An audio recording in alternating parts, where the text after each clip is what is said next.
welcome back to the all-new, all-different #1 comics podcast, episode 60! 60 episodes young. Hooray, Bob. I guess that's how you say it. We're young. I agree. I'd like to think so, but, as each day goes by... Bob, we're young at heart. That's all that matters. Again, as each day goes by... Oh, no. Well, welcome to the all-new, all-different #1 comics podcast, where your two geriatric co-hosts talk all about a brand new first issue comic book newly released in local comic book shops this very week. We also talk a little bit of comic book news and what's new at comic book shops this and next week. Bob, this week, I feel like I forgot something very important in that intro there, but either way, this week we're going to be covering the all-new #1 from Marvel Comics. The Spectacular Spider-Man. That's right. Not Spider-Man, Spider-Man. Spider-Men, pluralized man. So we've got more than one spider people in this book, and that's just a small part of what's going on. Just here. imagine when we get every spider person teaming up. It's almost like a whole Spider-Verse at that point. They're going to have to come up the Spectacular Spider family. Oh, I like that. Spectacular Spider. I don't know. I Spider group. Group? I like group. Spider super group. Sure. Maybe they could call them what's a group of spiders called? You know how like each animal has like a weird name, like a crow is like a murderers and all that wacky stuff. I wonder what a group of spiders is called. That's a good question. I'll have to do my research on that. You know what though? Speaking of that, I feel like you never really see like spiders are like lone wolves. Like it's always a single spider, which is good. I might add, because I would probably freak out. Except for that one time. Yeah. That was a time. I mean, just imagine 20 spiders congregating somewhere together, smoking cigarettes in an alleyway, just waiting to attack you. Oh God, yeah, it sounds terrible. We went from comics to spiders. Well, I mean, that's a tangent. Groups of spiders at that. We're gonna take a quick break and look at some spiders, and we'll be right back. Hey yo, and welcome back to the all new. I thought I'd try something different that time, Bob. It was. I never. Did it work? No, God no. And just to interject for a minute, a group of spiders is called a cluster. A cluster of spiders. Oh yeah, that sounds terrible. I mean, there you go, Marvel. Hey, Bob, maybe we could pitch a book, Cluster of Spiders, and we could have every single spider character.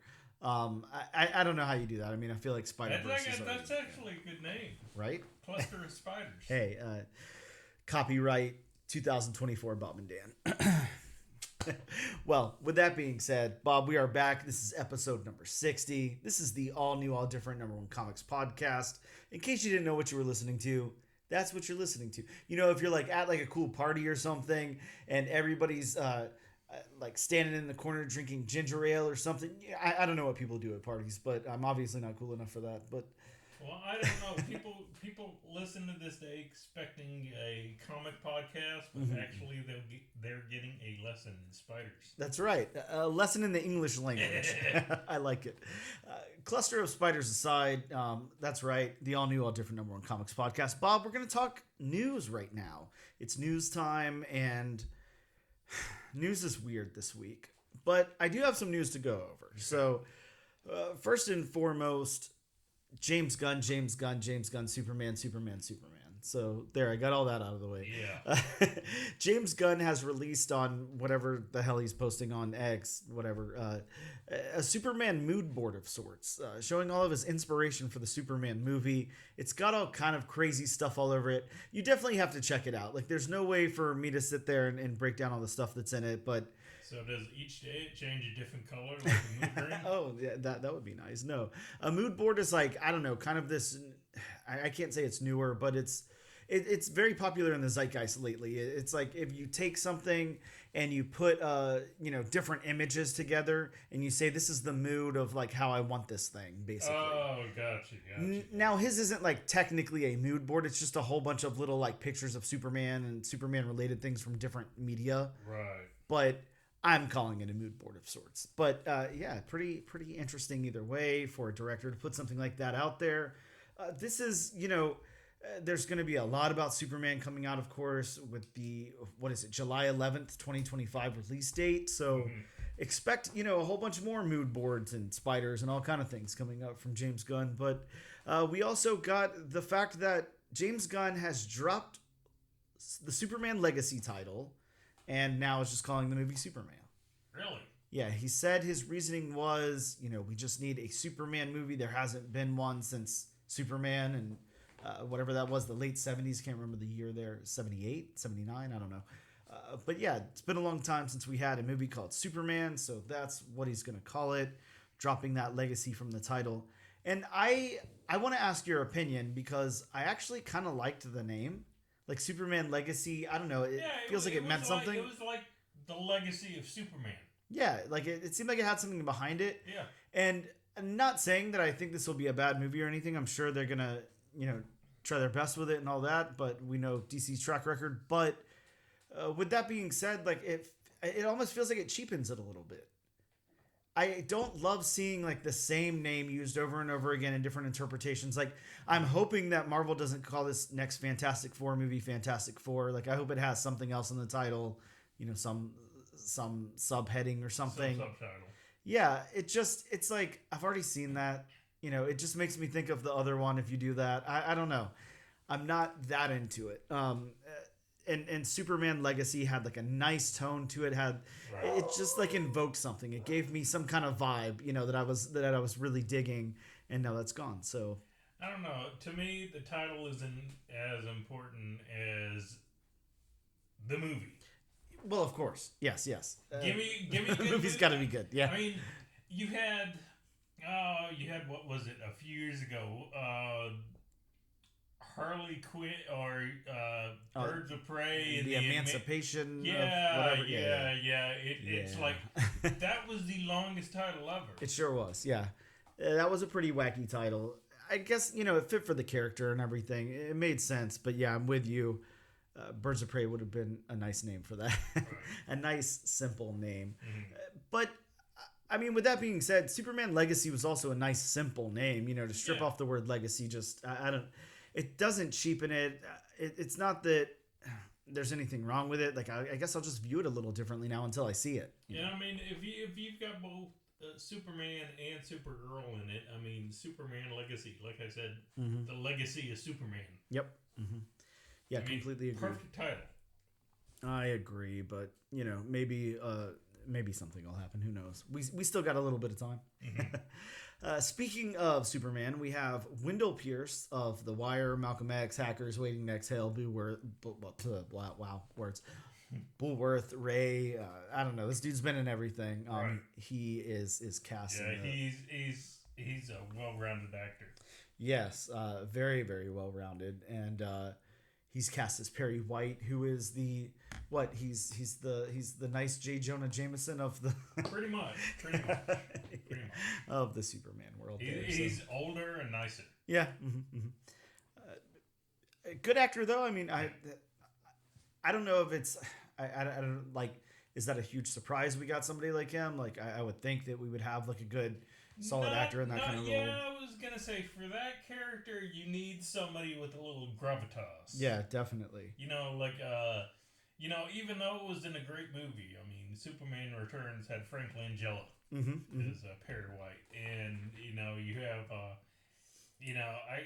I do not know the actor's name at the time, but you had Perry White from the original Superman movies. Yeah. Oh yeah, but likewise, I have no clue what that actor's name is, but. Yeah, good on them. The cast is looking, nice and well-rounded and everything. Mm-hmm. Looks like there's not, again, like there's no like big standout. And when I say standout, I don't mean like, this guy's not a standout. He's obviously like a really good actor, but there's no like big surprises or anything. Nobody yet where it's kind of like, holy shit, I can't imagine this person in that role or anything like that. Like, I mean, not to say it all seems like safe bets, but there's, I don't know. Right. Again, more to come. So we'll see. In other news, Rooster Teeth. Bob, if you're familiar with the production company Rooster I am Teeth, very familiar. yeah, they are shutting down after 21 Really? years in business. Yeah. Wow. They've gone under. Of course, Rooster Teeth. Now, I don't know a lot about them, but I know they're a production company. They did a lot of animation, but they produced Red versus Blue. They did Ruby. If you're familiar with Ruby, Ruby has done a lot of stuff with DC. With those characters, there's been comics. There's been crossover like little animated movies and stuff.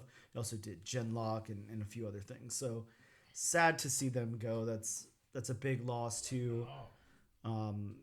To the community there, but hopefully some of those projects will like live on, I don't know, somewhere else. I mean, Warner Brothers was like the parent company over Rooster Teeth, so maybe some of those projects still have a home. I don't know. I guess time will tell. Bob, here's a surprise drop for you. Morbius, the movie Morbius, your favorite spider adjacent movie from Sony. I actually have not watched it yet. It's dropped on Disney Plus. A surprise drop. Hey, yeah, I know. I hovered over it the other day when I was eating dinner, but then it's going. So I'll give it a shot eventually. Yeah, I'll give it this. My what's the word? Unsolicited review. Your unapologetic review. No, it's not even unapologetic. It's no one asked for it. Is what I'm trying to say. It's not horrible. It's less than what you want from a Morbius movie. Is it the worst thing I've ever seen? It's not. It's not. Think Suicide Squad. Think there's way worse comic book movies out there. Which Suicide Squad? Because you didn't like either one. I really didn't like the newest one, the Suicide Squad. I thought that was the worst one. Mm-hmm. At least the other one was dumb and campy enough to be fun somewhat. This new one didn't do anything for me. Mm-hmm. So, sorry. I know that's my opinion alone. I know many people don't share that sentiment. But, yeah, I don't like that movie. So, whatever. Next up, Bob, here's some kind of big news. And you and I haven't talked about this. I did a bonus episode over the weekend with two guest co-hosts, and we talked about a Scout Comics book. And have you seen the Scout Comics controversies that are out there right now? No, I have not. So I hadn't either, and here's what happened. There's a guy named Benny that every now and again will do a bonus episode with me. I don't know, maybe twice a month or something. He'll hop on and do a bonus episode with me. Really cool guy. We've gone over the Ultimate book so far. Really fun. So anyways, Benny suggests this book called All the Devils Are Here. Came out last year. I think it was like September or November or something. I read the first issue. Yeah, it's a one shot. So yeah, so you read the whole thing. Okay. Yeah, he suggested this book. I had never read it. I remember picking it up, but I was like, okay, cool. Will that give me a chance to read it? An excuse to read it. I thought it was pretty good. Oh yeah, it was very interesting. So I sit down and read the book, and as I do, I do a little bit of internet research or whatever. And I type in the name, and all of a sudden, all this news comes up. And I'm like, oh, why the hell is there all this news coming up about a book that's like, almost 6 months old at this point? What are we talking about here? Well, what happened was, again, I believe, I'm going to say November. I don't have the hard facts in front of me. They'd be very easy to get. But just for the sake of, not doing any research, let's say it came out in November of last year. So the creator of that book, Jared Lungen or something like that. I can't remember his last name off the top of my head either. Basically went out on social media and made posts and everything and let everybody know, hey, I submitted this book to Scout. They picked it up. They printed it, published it, whatever. I have not heard from them since that happened. I've not gotten paid. Like nothing. And he's just like, I don't want to blast them, but what else am I supposed to do? They're not getting in touch with me. So, and again, you kind of like, he hasn't gotten any sales figures, like nothing. So Scout comes out and does the right thing. And they come out and they say, hey, we have been really bad at communicating. We apologize to all of our creators, blah, blah, blah. We're going to fix this and we're going to do the right thing. So, you're thinking like, okay, cool. Well, they made a mistake. They're going to make up for it. Awesome. So if you just dug a little bit deeper down that rabbit hole, then you see Jared come out again and say, yeah, Scout put out this statement, they still have not responded to anything. They're still not responding to me. And then I think other people are starting to come out of the woodwork and kind of say the same thing. And you have like really big creators out there responding to it and stuff too, like saying like, hey, what is going on here? This is not okay. So just like super crazy. And that book kind of spawned all of it. And the cool thing was, Benny has suggested it. We covered the book and everything. I told Benny that news whenever I opened the podcast. He didn't even know that. Like, he was just like, I liked the cover. I thought it was a cool book. I wanted to go over it. So it ended up being super topical, which was very interesting. But yeah, that is out there right now. Scout is really under fire right now. They still haven't done anything to make it right. And that brings me to our next little bit of news, because it's again about Scout. So just now, within the last few days or whatever, Scout has announced that they're opening a new horror imprint. Okay. And they have new financing from Element Media Global. So again, still not responding to any of that mess or whatever. Like, just putting out that blanket statement that they messed up and they're going to do better and blah, blah, blah. And now they're coming out saying we've got a new horror imprint. We have new financing. I don't know if that's a good thing or a bad thing. I mean, probably a good thing that they have new financing, because maybe they couldn't pay the creators before. I'm not sure. But, I mean, horrible news. Just, wow. Yeah, it really is. That does nothing for Scout as an imprint. Right? If anything, that's very negative, especially if they... came out and made that statement saying, we'll make it right. Yep. And it's like, okay, Scout, you promised you to make it right, but you still haven't made it right. And see, that's kind of one of those things. Once you come out and respond to that, I mean, pretty much everybody is looking for you to do something right then. You can't really sit on that. Yeah. We'll make it right eventually one day. No. You've already screwed this guy around since, November. Yeah, if you put out a statement saying, okay, well, we haven't responded well, we're going to fix this. You better fix it soon, within a day or two. Yep. You better not drag your feet for like a week. Yeah, I mean, that's kind of like, why did you even put that statement out? Exactly. I mean, it's making you look bad. I'm imagining maybe they don't have any money to pay this guy. I don't know. I don't know exactly what happened. Tell him exactly then, when we get the financing. Here's where we're at right now. We just don't have the financing. Once we get a backer, we will pay you. Say that. It's simple, right? Put out a public statement. I mean, just insane. And I mean, just imagine for a second, you're this guy, you're Jared. You're putting out, Jared's done some stuff before, but you're putting out a comic book through a well-known publisher. You've worked really hard on it. You've secured this publishing deal and everything. And here it is, the end of February, the beginning of March. Right. And you this comic book was released in November, of the year before. It was actually released in April. In April. Right. Oh wow. Well, that's way worse then. Right. I actually just looked it up, and yeah, it was released. What did it say? April 23rd, something like that. Wow. Yeah, April 12th, I'm sorry. So almost a year that this guy hasn't gotten paid. I mean, just imagine, you put in all your work and you don't get paid for it. I mean, this guy was definitely waiting to get paid for this book. And there's Scout, profiting off of his art. All they did was print it and put it out. So, yeah, just a really, really massive F up there. And yeah, I mean, I don't know how, comic book companies work as far as when they pay the artists and the writers, but almost over a year. I mean, I'm sure this comic I'm sure he started working on this comic well before it came out. Oh, so, yeah. I mean, he could have worked in it. He could have done it, beginning of 2023, into 2022, middle of 2022. Sure. So to go all that time and you still have not been compensated for the time and effort that you put in. Yeah, I just can't imagine the frustration. Come on, so, Scout. Yeah, I'm feeling really bad for the guy. that's somebody who I would love to have on to talk about that situation. That's for sure. But yeah, I wish him the very, very best. I hope I do too. I hope that he gets, that something good comes of this, whatever it is. So hopefully, Scout gets that financing and then pays him, and then, pays him an interest and everything else. And then pays everybody else they were supposed exactly. to pay. Because I'm definitely sure he's not the only one. Oh, yeah.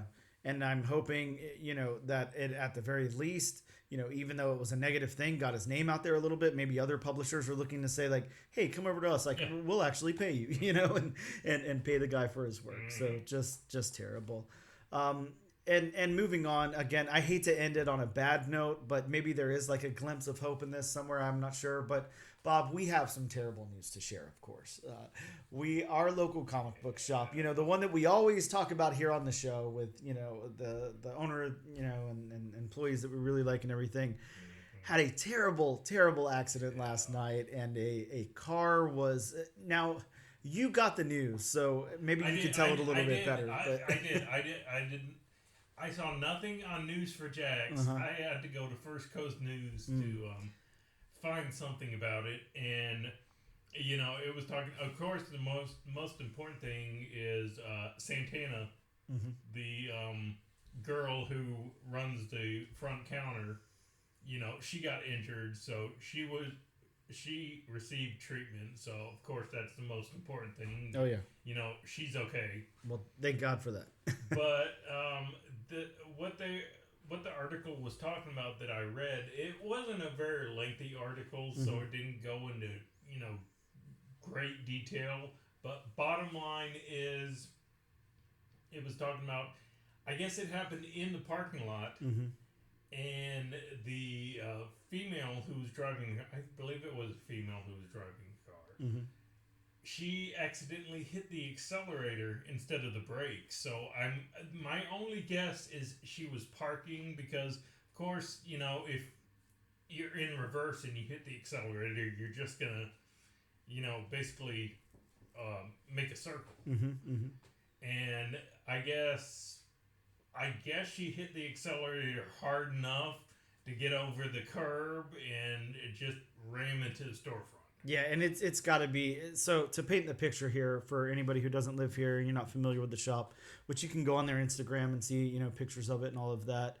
They are called Gotham City Limit in Jacksonville, Florida. But basically, the shop is what, I don't know, 2-3 feet away from the parking lot. The storefront is right there. And there's parking spaces right up on it. There's those little, I don't know, stopper thing. I don't know what you call those in parking spaces. The little concrete barricades that, kind of stop you from rolling forward or whatever. And then there's a little bit, I would say, maybe no more than 4-inch elevated, like little sidewalk in front of the store. So all you're talking is that little barricade and then the little sidewalk in front of the store. And then the whole rest of the store itself is, just glass. It's glass, the door is glass, all of that. And this person, for whatever reason, whatever happened, they slammed on the gas and instead of the brake and completely crashed through the store. So ruining the entire storefront, ruining all the glass,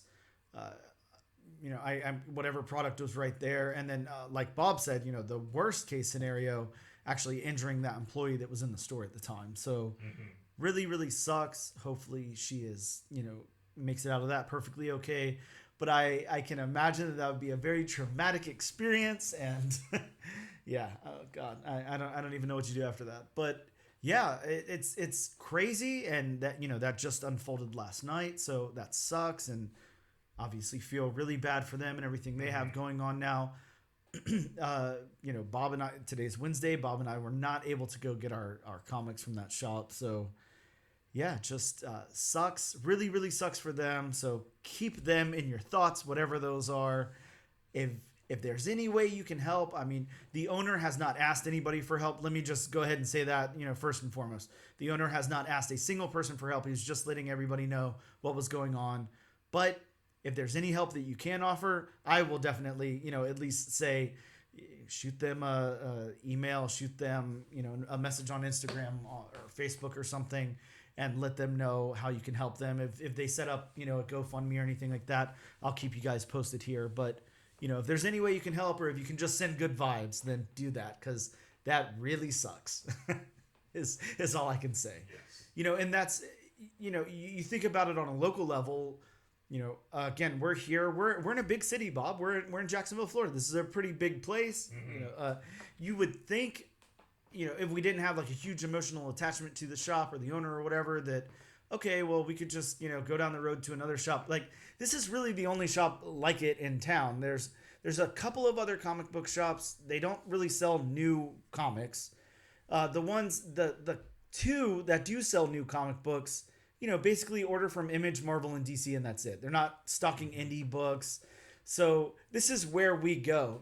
This is how we're able to do our show every week and bring you guys some of these cool books you might not have heard of, and you're definitely not hearing reviews of and all of that, because the owner orders all of those, and we go in and buy them, and we read them and talk about them. So this is like a pretty devastating thing to go on. Of course, more so for them than anybody else, but it trickles down too. So. Yeah, I don't know exactly. I can't remember exactly how long you said you've been going to Gotham, Mm-hmm. but I've actually been going to Gotham since 2008, Mm-hmm. when before Ben bought the shop, Mm-hmm. when they were at the smaller location, and even the guy who ran that shop, Donnie. He was always very knowledgeable. Yep. He was always personable and courteous to me. Mm-hmm. And with Ben, he's just such a nice guy and such a personable guy. Nobody likes going to any other place. Everybody likes going to his shop. Yeah, it definitely, it's one of those things. It's not like you stop and you grab coffee from this place or whatever, and then if there's a closer one, whatever, you'll stop there. It's like you feel like you're cheating on the guy if you go somewhere else. You don't want to. You want to support him and his business and all of that. And like you said, he's very supportive of us as well. Always asking what he can do to help us promote the podcast. So every time we post a story or anything on Instagram, he reposts it and all of that. So a really, really good guy. And yeah, it just really sucks that that happened to him. It does. And again, if there's anything at all you can do, and we'll keep you guys posted on their recovery and all of that, which is hopefully soon. But we did have, to end it on a good note, we did get like a little bit of like good news just before you came over here, and we saw that they posted that they're going to try to open up tomorrow. So of course, things won't even be close to back to normal whatsoever, but still gonna try to get out there and serve this community. So that's really cool. Is just awesome. Yeah. That's just awesome that they would be able to even think about opening this, soon after it happened. Yes, completely. So we'll leave that at that. We'll keep you guys updated, but just wanted to get a little bit of local news out there as well. And again, if there's anything you can do, even if it's just sending good vibes, then do that. That is Gotham City Limit in Jacksonville, Florida. And with that being said, we're going to take a quick break.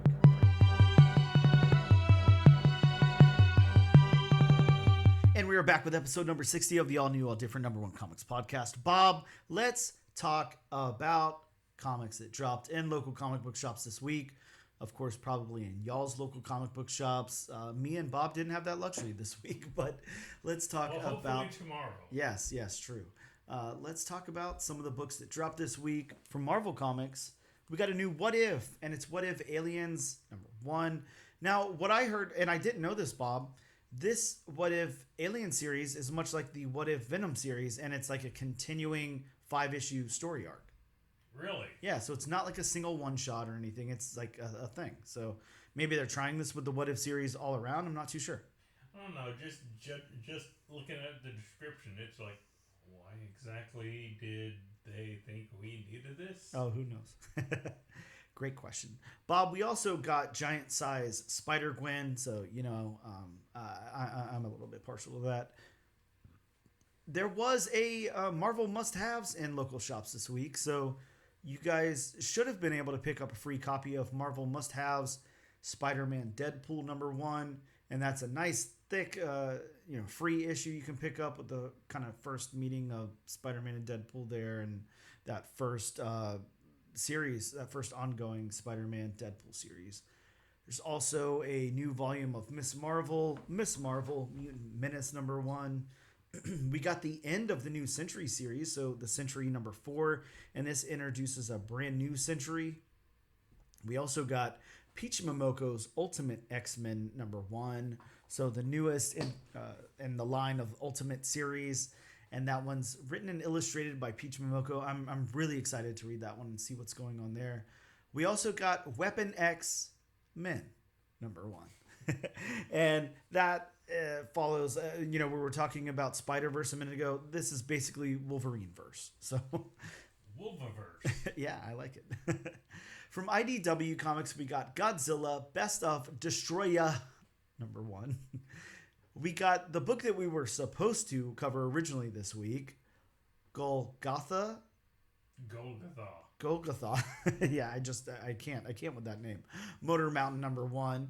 A book that, hopefully we'll be able to pick up a little later. Maybe we can touch on, as like a bonus episode or something. But we also got Teenage Mutant Ninja Turtles Last Ronin 2 Re-Evolution #1. Man, this Last Ronin stuff. They're bleeding it dry. Oh, yeah. Bleeding it dry. From Image Comics, we got Antarctica #9. If you haven't been reading Antarctica, definitely do. It's really, really good. We got Crave #4. And Crave has been an insane book. If you're not familiar with Crave, it's a story about a hookup app like that's being used in like a college, but it has crazy horrific repercussions and kind of ousts everyone, and it's just insane. No, nothing can go wrong from an app. No, especially not a hookup app. Bob, we got The Last Mermaid #1, and this is by Derek Kirk Kim. I want to spend just a second on this. Of course, and I announced it in the show, and I, of course, told Derek and everything as well, that, Derek and I did an interview. We talked all about this book. We talked for like almost an hour. It was really great, and I lost that interview. So we're just, we're getting bad news lately. But, we lost that interview. I can tell you this, though. I did go out of my way to go to another shop that had a copy of this. I picked it up, and I read it this morning. And it is, I already thought the book was going to be fantastic. It is like, I'm going to do like a short like bonus review on it or something myself. I don't know. I'll find a way to discuss this book on air. But it is like a 12 out of 10. Like, it is such a good book. And it's one of those books, and I know you have this with movies, books, TV shows, whatever. Every now and again, there's something where you read it or watch it and it ends and you're just like, no. I can't wait. I can't wait for the next thing to happen. No. Trust me, I've had some recent comic books. Yeah, exactly. It is so ridiculously good, just so amazing, and I highly suggest everybody go out and get a copy. And it actually is in that like kind of magazine style, format. Like it's bigger, which we were just talking about last week how we hated that.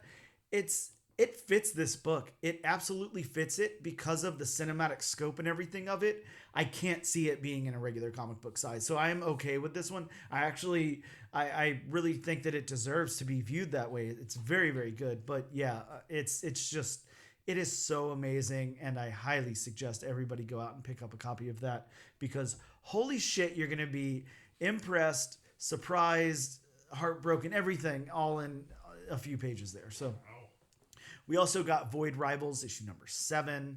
From Boom Studios, we got Pine and Merrimack, issue #3. That, of course, the great new series by Kyle Stark.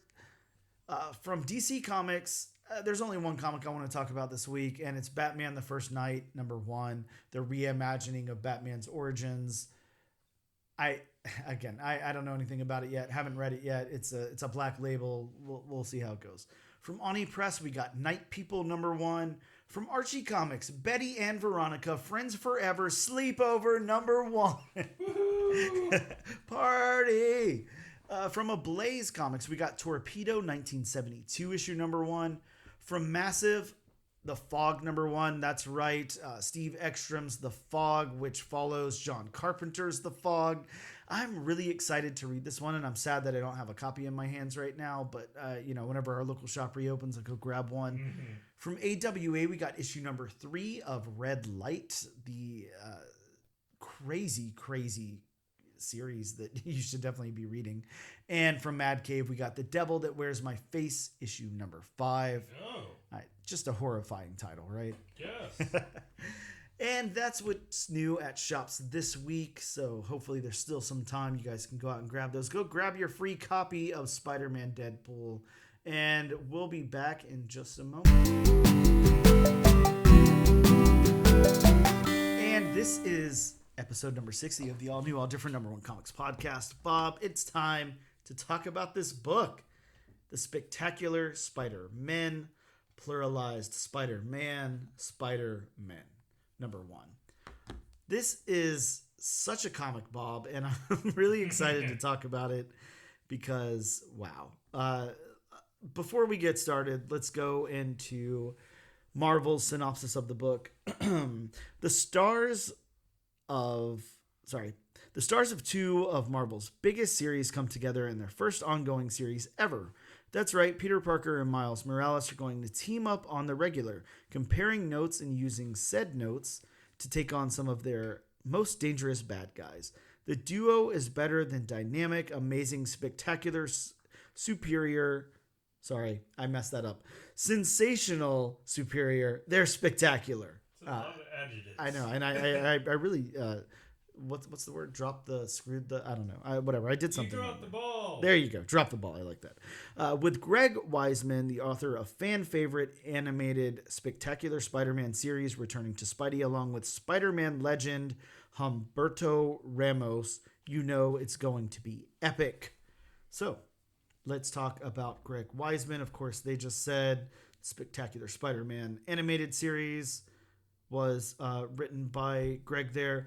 Greg also did Young Justice for DC, Captain Atom for DC, Gargoyles for Dynamite, Young Justice Targets, Infinity Inc., Secret Origins, Gargoyles, Who's Who, the definitive directory of the DC Universe, The Young All-Stars, Star Wars Canon, sorry, The Last Padawan, don't hit me, Bob, Starbrand and Night Mask, The Fall and Rise of Captain Atom, Star Wars Canon, Gargoyles, Dark Ages. Look, the list could go on and on forever, so I'll stop now. And let's also talk about Humberto Ramos. I think the only thing I need to say is, number 1, everyone's very familiar with Humberto. He does Spider-Man. He's the Spider-Man guy at this point. Yeah, so that's really all you need to know. Yeah, you don't need to go into his work because it's a long list of work. Oh, it's a very long list. But I would like to say that, of course, he does Strange Academy, which is one of my favorite modern Marvel books. So yeah, I'm very, very familiar with his art, as are you, Bob. Mm-hmm. So let's go into my synopsis, Bob. This is a long one. Do we expect anything else? Sometimes they're much shorter than this, but this one's kind of long. Very rare. This book, it just so much happens. The Spectacular Spider-Man opens with Peter and Miles, and Bob, I meant to ask you, here, so I can so casually do this. I meant to ask you how I'm supposed to pronounce this place. Medias Res or whatever. Medias Res. Okay, good. I have no idea what that is. So, the Spectacular Spider-Man opens with Peter and Miles in Medias Res battling the Jackal, and Miles reminds Peter that he promised that their weekly meetups were supposed to be just a hangout session, not for fighting crime, or as Peter coined it, arachnobatic. Thank you, Bob. Thank you. I was waiting for you to come to my rescue on that one, and you did. Flash to before we get Peter and Miles discussing having weekly meetups just to stay involved in each other's lives. Back to now, Peter acknowledges that the Jackal is much more hulked up than before. And meanwhile, we see a man refusing to tell the whole truth and nothing but the truth, so help him God, before a judge. Back to the fight between the Spider-Man and the Jackal. Peter tries to take off his mask, but finds there isn't one. Flash back to Peter and Miles, their first scheduled weekly meetup at the Coffee Bean at Peter's old college. Peter tries to make himself a regular. Peter then runs into Nigel. I never. Sean Gwynn. Oh, wow. Yeah, I have no clue how to say that last name. My apologies. And I know it's a common name, so I should be able to say it. There was actually an NFL player with the last name Gwynn. So. Well, there you go. You should know if there's a sports team, then Bob knows. And she is Flash Thompson's old girlfriend. And Miles runs into an old friend, Cedric. Cedric sees a flyer to get paid to do beta testing, and then we flash over to now as Miles Morales finds out the Jackal is Peter's old science teacher's younger brother, Miles Warren. Meanwhile, we see a play happening. Back to now. This is just crazy. I feel like, I don't do drugs, Bob, but I feel like I took some kind of mushrooms before I'm reading this. Back to now, we have more Jackal fighting. And then over to meanwhile, we meet Anne and Juliet as they kiss. Back to now, more Jackal fight. Then to the coffee bean, we see a 12-panel page with Peter and Kitty the barista going back and forth while Peter is determined to become a regular and walk in with them knowing his order and his name. And in the last panel, Kitty finally does.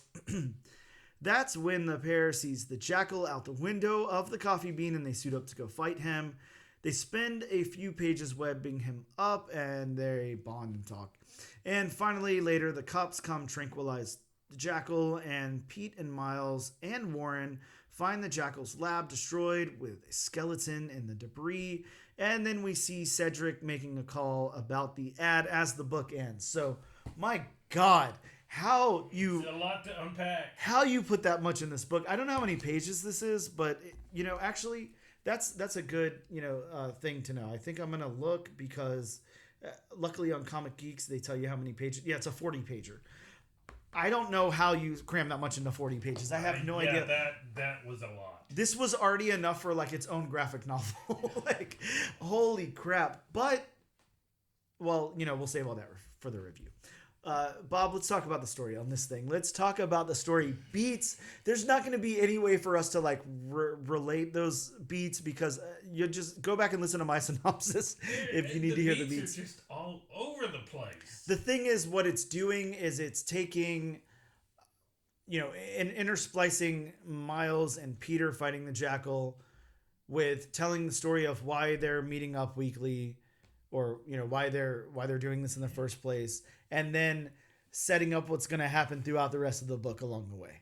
See, and I got what they were going for, but I mean the story beats just did not work for me. They didn't work for you? No, especially the whole court scene. It's kind of like, what is this? and then the scene with the two girls in Italy. It's kind of like, why? and the play and all that. I'm sure that's going to be explained down the line. Yeah, definitely. But going in issue number 1, where you have no knowledge whatsoever, it's kind of like, what? What is this?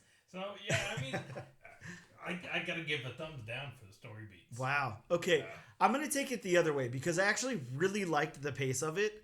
I love Spider-Man. I've read a lot of Spider-Man. I'm familiar with this pacing of Spider-Man and everything.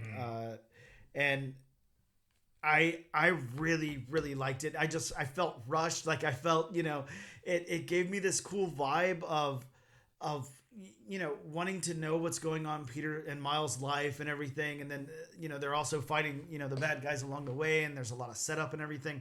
I loved it. I thought the story beats were very, very cool, but it was jam-packed.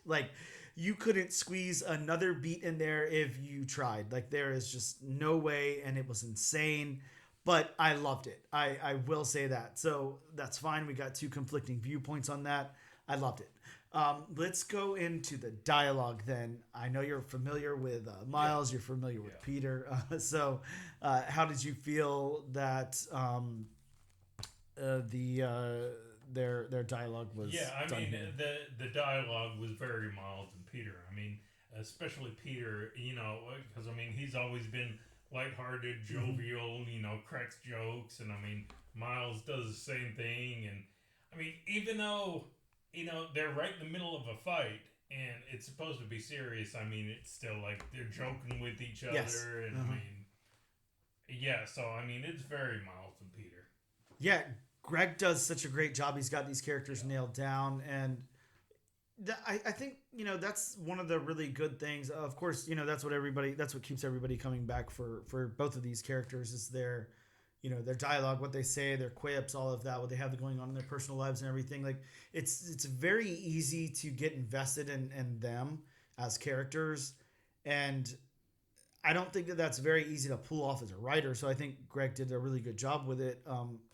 The only really minor issue I had with the dialogue is at the very beginning, in the first two panels alone, you get that word arachnobatic. Yep. 3 times, and it's kind of like that's such. I don't want to say it's a hard word to say, but especially when you're dealing with dialogue that isn't overly heavy as far as the words, the syllables, all that, and you get it's like you got to slow down just to pronounce it. Yeah, no, definitely, and you're right, and there's some fun things in here too, and then there's some things that I could definitely say, not that I have a problem with, but I sometimes the meta-ness of comics I'm not always into. Like sometimes it takes me out a little bit, and for them to acknowledge that Miles has been going to high school for 10 years and all of this stuff, and like it feels like Peter's been doing this for 60 years. Yeah, it's like I get it. It's a fun nod, and if you're not reading a lot of these comics all the time, and that's your first or so time hearing something like that, it's fun. To me, it's a little too meta. So I could have done without that, but that's seriously my only critique of any of the dialogue in this book. I really liked it.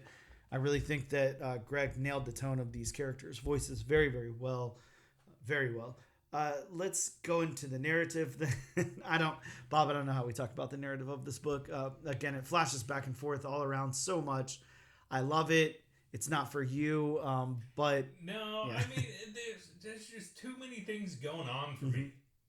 There's just way too many things. I mean, you got the whole they're fighting the jackal. You got the whole Peter's trying to become a regular. You got the whole. I mean, they even had that scene, which I'm sure is gonna come in later, of Cedric taking that tear off for the test. You got the courtroom. You got the scene in Italy. You got the play. There's just too much for me. No, there definitely was a lot. This is not a. I mean, when you break it down, it is a straightforward story, but it's. I like to think of it as something like, did you watch Lost? Were you a fan of the show Lost? No. Okay, so in a show like that, there's a lot of threads.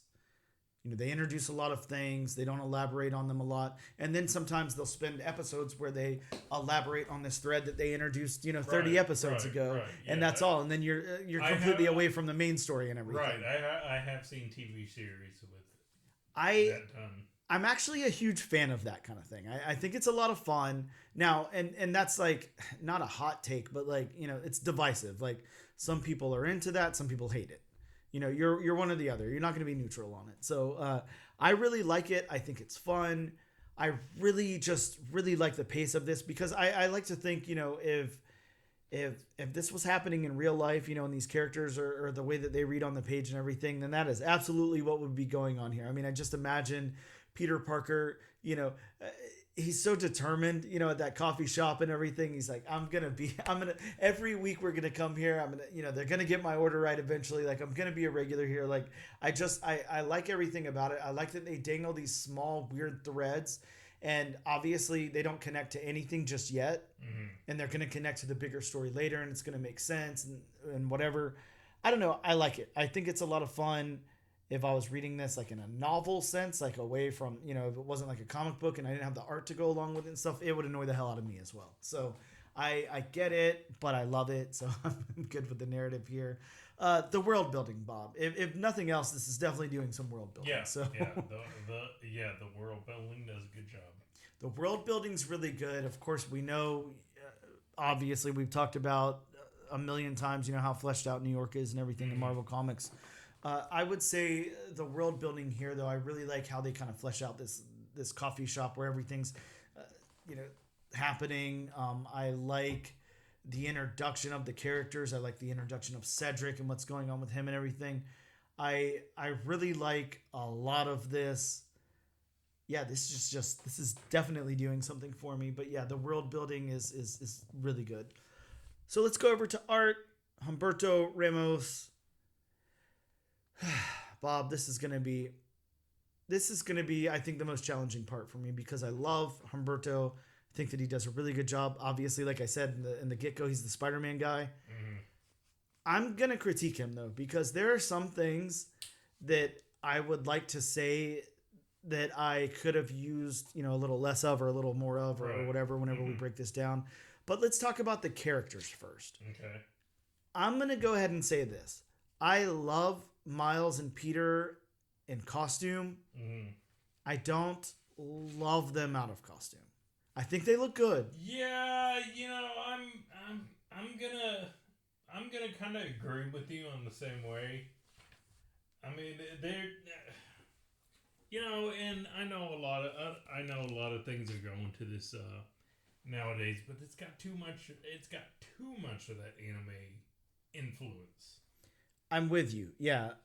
I don't know. Just something about it. Miles looks a little too young. Peter's hair looks like he's from 1997. Like, there's just something about it that's... Right. And again, I'm digging here because I really want to critique Humberto. He's a very good artist. So let me say that first and foremost. I respect the guy. He's very, very good. But I want to dig a little deep here because I really liked this book a lot. And I don't want to just sit here and praise every single thing about it. So if I can find anything that didn't 100% connect for me, I'm going to go ahead and call it out. So yeah, I think that the characters, I just would have liked to see a little bit less. I'm with you, like that anime influence or something, like a little more. I feel like, you know, while this is the same style that's in Strange Academy, I feel like a little bit more was put into Strange Academy than what's put in here. I know it's a different book. I shouldn't compare the two, but I mean, I'm seeing it in the costumes and everything. I'm just not seeing it in the regular everyday Peters and Miles. Right. So I think that's my kind of critique of the characters. Mm-hmm. And then, you know, the next one is probably going to be the worst thing that I can say about the book. And that's the backgrounds. You know, whenever they work, they connect and they work. Like, you've got it open to the university here. It looks great. Everything's fine. I mean, yeah, true. We don't really have clouds in the sky and stuff. Like, it's missing a little bit of detail, but I think that's okay given the book. And, you know, there's a little bit of detail given to, like, the sidewalks and stuff like that. Not much, but there's just way too many panels where there's nothing happening in the background at all. There's nothing fleshed out. It's a blur. If it's not, it's just colors. I would have liked to see more in the background here. Yeah, definitely. I'm not gonna disagree with you on the fact that they're just a little too many panels where there's just nothing. Mm-hmm. It's just, you know, colors, you know, that are blended together. So yes. Yeah, which I get. I mean, that's you know, when they go close up on characters, I get that's why it happens. But I mean, there's just a little much. Like, you have it open on one page where they take down the jackal, and unfortunately, just the background is totally white. I mean, I was thinking to myself reading it, why not put a little bit of detail to show exactly where it is? Because it goes from one panel where, you know, you do have a background and it takes place in a room because you can see, you know, the walls, the top of the walls, the overhead lights, but then it just goes to a white background. Yeah, I'm with you. And again, I wanted to point that out. I mean, I know you're the background guy. This is that's definitely your thing. I don't want to take away from that, but it just, you know, it did. For me, it was just a little... And sorry to interrupt. No, please. But, you know, you have this page where it's got the 12 panels, and, you know, Pete's trying to become regular. Yep. And he and Kenny are doing the back and forth over, oh, what you order, stuff like that. I get that you know, from the side point of view, it may be looking out a window, but there's no detail at all. Yeah, There's nothing. I mean, you got 12 panels. I mean, you can, play around with it, put a little bit of detail in it, put, a window frame, mhm. put people walking past the window, all that. I'm with you because I see, in certain panels where Humberto really does, things to the background and he's Mm-hmm. very capable of it. Mm-hmm. And then, the panels like that. And it's, I mean, I get, having diverse, stuff going on in the book and everything. I'm fine with that. I just think that, for consistency's sake, you're looking at an open book and then one page, there's no detail whatsoever in the background. Then the next page, there's heavy detail on certain Right. parts and then Right. other parts where it's a solid color and like it's just very inconsistent. Right. I mean, you get this one panel where they see the jackal outside the window, Mm-hmm. and I mean, you can see the pastries, you can see the countertop. I mean, you can make out all the patrons in the building, and then you get that. Then you get those panels where it's just like one solid color or 2 Mm-hmm. colors blend together. It's just kind of a little. That's an odd choice. Yeah, yeah, it definitely leaves a lot to be desired in the backgrounds there. How about the locations, Bob? I'm going to let you lead with the locations before I step in and say my piece, but how did you feel about the locations in this book? I mean, I thought the locations worked. I mean, you got the coffee shop, you got the exterior of Empire State. Mm-hmm. You have the inside of the buildings. You have, you know, what's supposed to be Italy, which I thought was drawn really well. Mm-hmm. Mm-hmm. So yeah, I like the locations. Yeah, I'm with you. I really like the locations in this. And of course, this being more on the writing side than the art, I really like the places that this goes. I like, I feel like, I've hung out at the Coffee Bean now. Like it feels very lived in. It feels very well done. But yeah, I like all the locations that this takes me. I think that they're all fleshed out very, very well. I think they look great. Whenever we get all the detail and stuff in the locations, like it's just there's a lot there, and it's really good. Yeah, I mean I can't say enough good stuff about the locations on this. Last but not least, Bob, the colors, and I will do my best to stall while I look at the individual color artists on this book. But yeah, how did you feel about the colors here, which are done by nice and slow Edgar Delgado? I like the colors. Yeah. I mean, the colors definitely, scream Spider-Man. Mm-hmm. I mean, you don't really have any dull tones. You have those. I mean, even in the different locales, you just have those, brighter kind of, hopeful kind of Spider-Man kind of tones. I'm gonna say this, and this is my last, critique, but I do want to get it out there. I like the colors. I think they pop. I think they look really good, and they work well with Humberto's art. Like they look good. I think that it's heavily shadowed in certain areas, and I'm fine with it outside and in like the moody parts, like we have it open to the panel now, and the meanwhile while that play or musical or whatever is going on, and that's fine, heavily shadowed and everything. It's kind of like an odd choice sometimes. We're on like the brightly lit like campus, or they're in the Coffee Bean, and like there's too much shadow going. There's too much shading, I guess is what I'm trying to say, Right. going on, and I think that might be a little too much for my taste, but again, this is done really, really well. I get it when they're outside fighting the jackal. I get it in an Incredible Hulk book or a Daredevil book or something. It just seemed like, show me some like happy, bright sunshine here, like on the fun parts. Why not? They're just very heavily shaded. So that's the only thing I'll say about that. Bob, that gets us to, our end of the review. Of course, our recommendation or not recommendation. And you want to go first? You want me to go first? I'll do that. All right, do it, Bob. So now this book just personally, it doesn't do it for me, and honestly, I'm not going to recommend it. For everybody. I mean, longtime Spider-Man fans. Yep. I'm sure we'll enjoy it, but I just wouldn't recommend this book as just for number one issue. It was way too. It was all over the place, and again, like I've said before in the past, that's not what a number one issue should do. Mm-hmm, I mean, yes, you should have, you know, stuff that's going to lead into to the subsequent issues if you have a ongoing or a 4 issue or whatever. But for a number one, you should make it clear, concise. You know, it just didn't do it.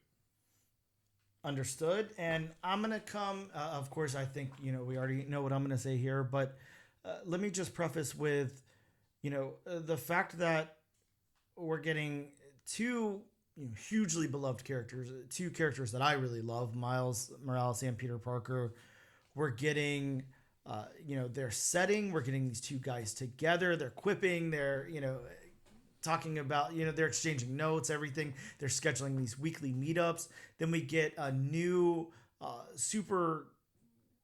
I mean, I know they use the term hulked up or hulked out or whatever. Jackal in this book, a villain that I personally like a lot. Mm-hmm. We're getting some, fun characters like Cedric in here. I really want to see what he's gonna do. I love these threads. I like them a lot. It was all over the place. Definitely, it was a chaotic book. It was a very insane read. I absolutely recommend this. I think that if you like Spider-Man at all, if you just like Marvel Comics, or if you're a fan of, this sort of narrative storytelling, like absolutely, this is done really, really well. I've really enjoyed this a lot. And this is definitely, I'm having such a good week reading comics so far. The Last Mermaid was so good, and I was sad when I, turned to the last page. I felt the same exact way with this. It was it was done so well, in my opinion. And I love it, and I highly, highly recommend this to everybody listening. Go check out issue number 2. Go pick up issue number 1, whatever you got to do there. With that being said, you got one not recommend and one recommend.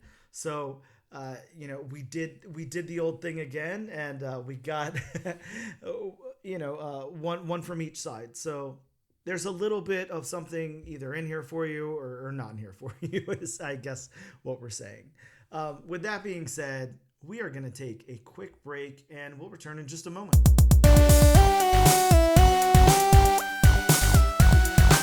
And we are back with the all-new, all-different number one comics podcast, episode number 60. Bob, it's time to talk about some new comic books that are dropping next week in local comic book shops and hopefully in our local comic book shop. But hopefully, of course, before we do that, it's now disclaimer time. It's disclaimer time with Bob. So, again, like I always say before this part of the show, these are just a few of the key issues coming out next week. So, if you want a more in-depth list, please consult elsewhere. Call your local comic shop, which hopefully we can do. Hopefully. Fingers crossed. Yes, hopefully. So, starting off from AWA Upshot, which we don't really talk about that much on the show. Sure. We have Little Black Book number 1. Bob, in this comic, a straight arrow handyman finds himself in the crosshairs of a ruthless crime syndicate along with his pregnant wife, but his deceased father's little black book of underworld contacts may prove to be the answer to his problems. Sounds like a very interesting premise. It sure does. Horror Western is how I'm hearing it described. From Dark Horse, we have John Carpenter's Toxic Commando, Rise of the Sludge God, number 1. That's a title. And this one sounds great, but unfortunately, I don't think that it actually drops next week. Okay. I'm seeing conflicting reports of that. But if it does, grab it for the name alone. Sounds fun. It's humanity's last hope against a toxic future rests with a private group of commandos who battle an ancient evil awoken during a search for clean energy. So, Captain Planet. He's our hero. Gonna get pollution. Oh, I should quit. Well, a book that I know is coming out next week from Image Comics, we have Napalm Lullaby number 1. That's right. Rick Remender returns with the epic Napalm Lullaby, issue number 1. This one's about a child with unimaginable power being raised to believe he is a god by a cult of zealots, utterly confident in the moral authority of their religion. Very interesting. Right. Going to DC Comics, we have Batman and Robin Volume 3, Number 7. And speaking of cults, Bob, this one has the introduction of a cult that worships Man-Bat. Huh. Hey, I'd gladly be a follower of that cult. The follower of Man-Bat. From Dynamite Comics, one I'm looking forward to, Thundercats Number 2. This one has a first appearance. It's a female Thundercat. Her name is Calica? Calica. I was close. Oh, Calica. Like Calico. Oh, yeah, wow. exactly. Wow. Like a calico cat. I'll just edit that out and make myself sound smart. Don't worry. Going back to DC, we have Batman Dylan Dog Number 1. Now, don't blame us. Me and Bob have no idea who Dylan Dog is. I know that Dylan Dog is, I think, from a horror movie from like, I don't know, the early 2010s or something. I have no idea. It's an interesting name. I don't know what they have to do with Batman. This is a 3-issue limited series, though. All right. Staying with DC, we have Suicide Squad Dream Team Number 1. Yes, a new Suicide Squad. Just what everyone was asking for. This is the premiere issue featuring Dreamer versus Suicide Squad. I have no idea who Dreamer is. Me either. From Marvel, we have Star Wars Darth Vader Volume 3, Number 44. Bob, make sure you pick up your copy. This one has will be. the first team appearance of a rebel squad of cyborgs working for Vader. I have really enjoyed this series so far. And might I say, it is so refreshing to see a comic book volume go past 40. Right? Yeah, you don't typically see that very often. No, you do not. Staying with Marvel, we have Symbiote Spider-Man 2099 Number 1. This one is a 5-issue limited series featuring Miguel O'Hara, bonded to a symbiote facing Kron Stone, a.k.a. Venom 2099. Very interesting. From Marvel, we have Black Widow and Hawkeye Number 1. Yes, this one is a 4-issue limited series with Black Widow bonded to a symbiote. And finally, sticking with Marvel, we have Ghost Rider Final Vengeance Number 1. Bob, we always love Ghost Rider. This one has the Hood becoming the new Spirit of Vengeance. Mm-hmm. And just a couple of other books of interest coming out. We have a free copy of Jed McKay's Blood Hunt Diaries, issue 0 from Marvel, as well as What If Venom number 2 and Ultimate Black Panther number 2. We also have Transformers number 6 from Image Comics, and the publisher that we don't really want to speak about, but I guess we will, from Scout Comics, we have Roman Ritual and The Veil, both from Scout's newest imprint, Scout Europe. So I guess they're just screwing over creators across the sea too. Hopefully they actually get paid. Yeah, I agree. From Boom Studios, we have I Heart Skull Crusher number 1, a book that, another book you can grab just for the title alone. Mm-hmm. We also got the Displaced number 1 second print. Make sure you pick that up because that book was good. It was. From Massive, we got Washed in Blood number 1. From Dark Horse, we have Tom King and the whole creative team of Supergirl Woman of Tomorrow, my apologies. The whole creative team on this book called Helen of Windhorn number 1. IDW has Star Trek, Sons of Star Trek, whatever the hell that is. We also got Beneath the Trees Where Nobody Sees, issue number 4. Opus Comics has Phantom Halls number 1 and San Julian's Witches Sabbath number 1. And from Valiant Comics, that's right, my favorite publisher in the game, Bloodshot Unleashed Reloaded number 1. Can't wait for that one. So many adjectives. That's okay. It's Bloodshot. I'll take it. I'm fine with the adjectives if it's Bloodshot. That about wraps us up for the day. Thank you guys so very much for tuning in and checking us out. But Bob, what about the book? We have to choose a book before we wrap up. You guys didn't hear Bob off air ask about the book because I clearly know that we have to cover the book for next week. And we all know I didn't mess up anything there. So the What mess up? Yeah, exactly. I don't know what you're talking about. We've got 3 books on the wheel, brought to you by the lovely wheelofnames.com, not sponsored by yet. Come on now. It's coming, don't worry. By the end of this show, Bob, by the time we're 80, they're going to sponsor us. I know it. We've got 3 books on the wheel. One from Marvel Comics, Ghost Rider Final Vengeance. Let me not try to say that too fast. Number 1 from Boom Studios, I Heart Skull Crusher number 1, and from AWA Upshot, Little Black Book number 1. So it's time to spin the wheel and find out where we land. Bob, do you have any predictions? Is there anything you're hoping it lands on? It looks like we're going to be doing, drum roll please, Ghost Rider Final, God, I can't say that. Ghost Rider Final Vengeance number 1. That's the book we'll be covering next week. Wow, Bob, I think this will be like the 3rd time we've done a Ghost Rider book. Yeah. That's very fun. It's become a Ghost Rider podcast. I like it. We have Cullen Bunn and Ghost Rider always. So very fun. With that being said, this time, thank you guys so much for tuning in. Thanks for checking us out. Of course, you can find us on social media. We are on Instagram at, ANAD_1 Comics Podcast. We're on X at ANADNO Comic Pod, and on TikTok at ANAD1 Comics Pod. You can check us out on YouTube as well under the Comic Book channel. This and every single week, we like to give away a comic, the comic that we covered. Wow, it's definitely time to go. And all you have to do to be entered in our weekly giveaway is use the hashtag #AllNewAllDifferentNation, and Bob would love to post his page, send you a copy of the book. Thank you guys so much for checking us out. We'll see you next time.